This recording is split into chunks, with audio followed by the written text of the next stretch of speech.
বলছে একই বৃন্তে দুটি কুসুম হিন্দু মুসলমান। কিসের কুসুম? কিসের একই বৃন্তে দুইটি কুসুম, কিসের কুসুম? কিসের কুসুম? লজ্জা লাগে না? গান্ডা পিণ্ডে এই মুহূর্তে আপনারা গিলবেন। গান্ডা পিণ্ডে ভারতের খাবেন আর ভারতের খাওয়া ভুটা ক্ষুধার্ত। আর জবাব চাই বাংলা থেকে বেরিয়ে যান, কাল দেশ থেকে বেরিয়ে যান, কারণ ভারতের সংবিধান থেকে সেকুলারিজম ওয়ার্ডটাকে সরিয়ে দিতে হবে। বেরিয়ে যান, বেরিয়ে যান যদি আপনার মনে হয় যে আপনি সেকুলার। চলে যাও, বেরিয়ে যাও। তোর বাপের দেশ, আমরাও বাপের দেশে খাই না। একজন আর বাংলার সাংবাদিক, হ্যাঁ কি ময়ূর নাকি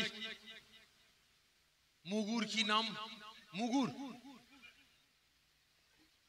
আমি বলি মুগুর, মুগুরের মতো দেখতে, দেখেন মুগুরের মতো দেখতে। হ্যাঁ বলছে একই বৃন্তে দুটি কুসুম হিন্দু মুসলমান। কিসের কুসুম? কিসের কুসুম? কি ঠিক নেবে? ঠিক তুমি সেকুলার। চলে যাও, বেরিয়ে যাও। তোর বাপের দেশ, আমরাও বাপের দেশে খাই। কি ঠিক নেবে? ঠিক ভালো করে বুঝবেন। এরা ভেবে নিয়েছে যেটা ওর বাপের দেশ, ওদের বাপের সম্পদ। না না, এ দেশে হিন্দু ভাইদের, খ্রিস্টান ভাইদের, শিখ ভাইদের, পার্সি ভাইদের, পাঞ্জাবি ভাইদের এ দেশের মাটিতে যতটুকু অধিকার আছে, আমরা মুসলমান আমাদের অতটুকু অধিকার এজরে বলেন আছে। তবে হ্যাঁ, এতদিন ওয়াকাফ গুনে লুটে বাটে খেয়েছিল। ঠিক না বেটি? ঠিক না বেটি? ভাই পাতলা গু, পাতলা গো আর শক্ত গো। পাতলা গো ঘাটলে কি হয় বলেন তো? এই কথা বলেন যে গন্ধ বেশি বেরোয় না শক্ত গু ঘাটলে বেশি বেরোয় বলেন? হ্যাঁ, শক্ত গু ঘাটলে গন্ধ বেশি বেরোয়। খারাপ মনে নেবেন না ভাই। বাঘ কামড়ায় মানে হামলা চালায় কখন বলেন? কখন? যখন ওর উপরে আক্রমণ করা হয়। ঠিক না বেঠিক? আর না হলে যখন খিদে পেয়ে যায়। বুঝতে পেরেছেন? আমরা ক্ষুধার্ত, আমরা ক্ষুধার্ত। আমরা এখন ঘুমাচ্ছি, অনাহারে ঘুমাচ্ছি। আমাদের জাগাও নি, জাগালে ছেড়ে কথা বলবো না। ঠিক না বেঠিক? কারণ ভাই ওই ঘাঁটতে ঘাঁটতে ঘাঁটতে ঘাঁটতে না শক্ত গু ঘেটে ফেলেছে, গন্ধতে বেরোবেই। ঠিক না বেঠিক? সহ্য তো করতে হবে। এতদিন খাচ্ছিল ওয়াকাফ লুটে বাটে, আমরা বুঝতাম না। ঠিক না বেঠিক? আপনারা জানতেন ওয়াকাফ সম্পর্কে? এতই কিছু জানতেন? জোরে বলেন না। জানতাম না আমাদের এত সম্পত্তি আছে, আমরা জানতাম? আমরা জানতাম না। কিন্তু আজকে আমাদের চোখ খুলে গেছে। আর খেতে দেবো না। ঘাঁটতে ঘাঁটতে গন্ধ আমাদের নাকে চলে এসেছে। ঠিক না বেঠিক? আমরা বুঝে গেছি অত সহজ নয়। লুটে পাটে অনেক খেয়েছ, আর খেতে এই কথা বলে দেবো দেবো না ভাই। গন্ধ ফস করে বেরিয়ে সারা দেশে ছড়িয়ে গেছে। বুঝতে পেরেছেন?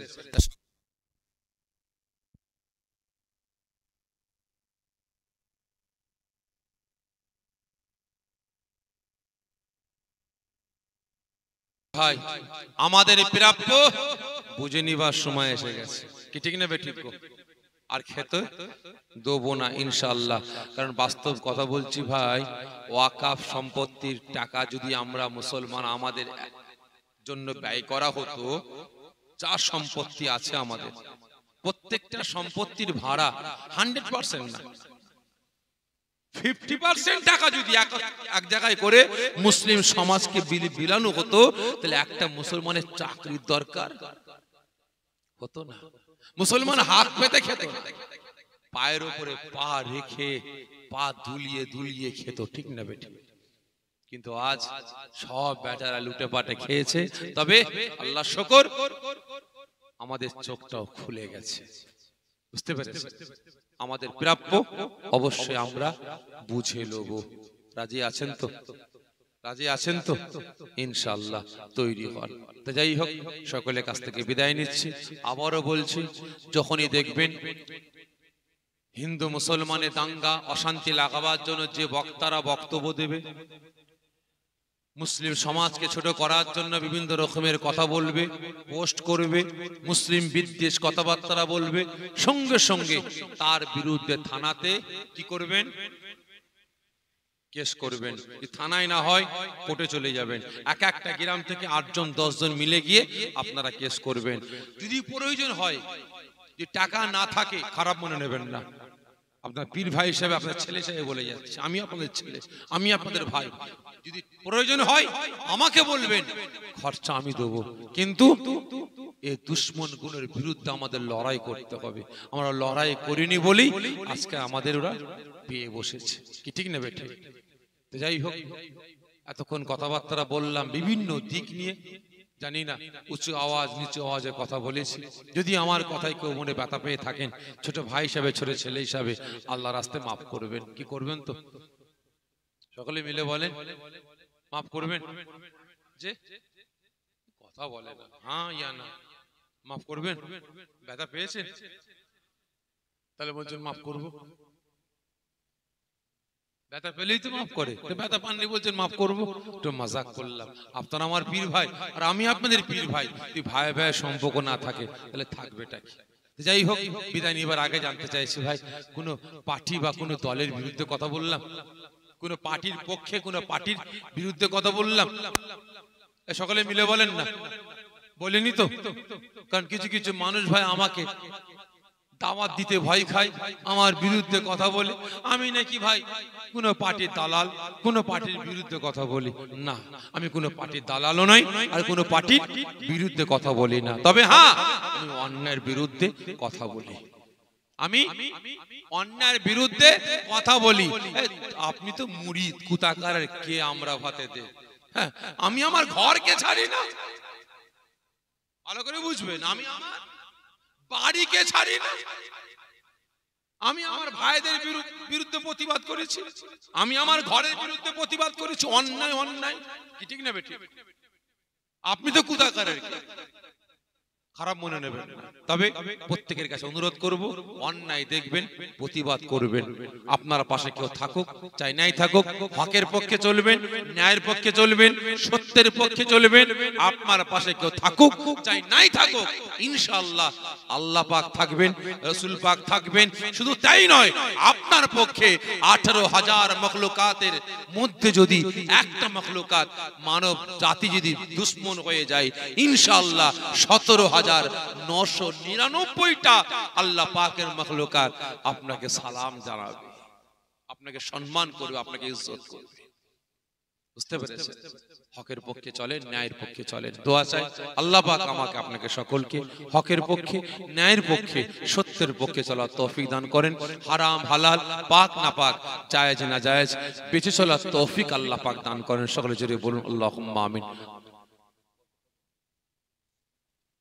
মাশাআল্লাহ, আজকে আমার মায়েরা, বাপেরা, ভাইয়েরা, বোনেরা সকলে মিলে ইসালের সওয়াব সবরসানির লক্ষ্যে 48 খতম কোরআন পাক তেলাওয়াত করেছেন। যে আশা, যে আকাঙ্ক্ষা, যে উদ্দেশ্য নিয়ে তেলাওয়াত করেছেন, আল্লাহ পাক নিক আশাকে পূরণ করেন। সকলে জোরে বলুন আল্লাহুম্মা আমিন। তেলাওয়াতের মধ্যে কোনো ভুল হয়ে থাকে আল্লাহ পাক মেহেরবানি করে আপনি মাফ করে দেবেন। সকলে জোরে বলুন আল্লাহুম্মা আমিন।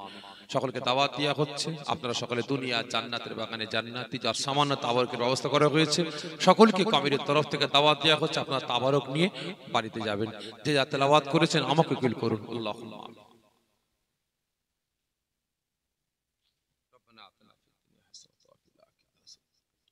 ربنا ظلمنا أنفسنا اللهم اللهم نزاد اللهم نزاد اللهم اهدنا الصراط المستقيم ربنا الله باخ